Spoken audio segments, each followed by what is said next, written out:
Disappointed for our players and our fans and our staff, and it's just a painful loss. Can't cut it any other way than that, and just cuts you at the core. And late February, late February, you can't have it like that, and it's just disappointing for all of us. Coach, the rebounding battle, I thought that was going to be a key coming into this game. They're a pretty good rebounding team, but you guys, a 17-9 advantage on the offensive boards, but then when you look at the defensive boards, I know the rebounding battle was tight, but do you still feel like that was a part of the problem for you? Well, we didn't convert on the offensive rebounds we got. It's just, you talk about, you see rebound a lot of different ways. Like, you can get them, but if you don't score out of them, then it's not very productive, right? So, I look at shot attempts. We forced 20 turnovers, and then you look at transition points. We didn't convert on those like we needed to, just like offensive rebounds. We just we weren't sharp after the first.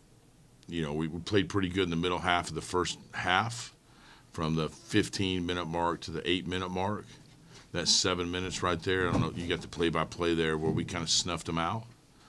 But then after that, we were just kind of blah, and our aggressiveness wasn't very good, and on both ends of the floor. So it's disappointing that because everything's riding at it. And I thought we were pretty tuned up to play today. So it's disappointing. I give them all the credit. They had a lot to do with it.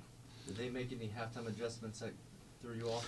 No, I really think the adjustments they made were kind of after that, from the 8 to 4 minute, where they kind of got a couple threes, some actions we hadn't really seen before, where they made a couple threes, and we made some adjustments to that, took that away to kind of allow us to kind of go back in front at halftime.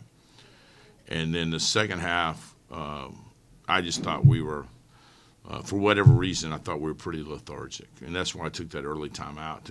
After we went up 7, both teams were just kind of pretty lethargic to start the second half. And I took that early timeout, and then I never felt like we got any kind of rhythm the second half at all, on either end. And, obviously it's my fault for, not getting us playing the way we need to play today. One bright spot that you could mention, Day Hall had his 5th double-double on the year in the loss. And talk about the play that he's had this year. Yeah, Day-Day's been probably our most consistent scorer, leads our team in field goal percentage, and he didn't play very well in the first half for Day-Day, he would tell you. And we need more from him. And, obviously we didn't shoot the ball very good today. They had a lot to do with it, but, this wasn't a great high assist opportunity for us. In the second half, we especially stood around way too much versus driving it and passing it. And they make you drive it, and we didn't, guys, if we make a layup at the end, it's a tie game. Who knows what happens after that? We misses the front end of a 1-and-1 to tie the game. I'm not blaming him at all. We had our opportunities. It's just, just wasn't our day today. It just happens like that. You hate that it happens right here. Nobody feels worse than I do for our kids. And, just hopefully it's one of these games that you can still win. And we didn't.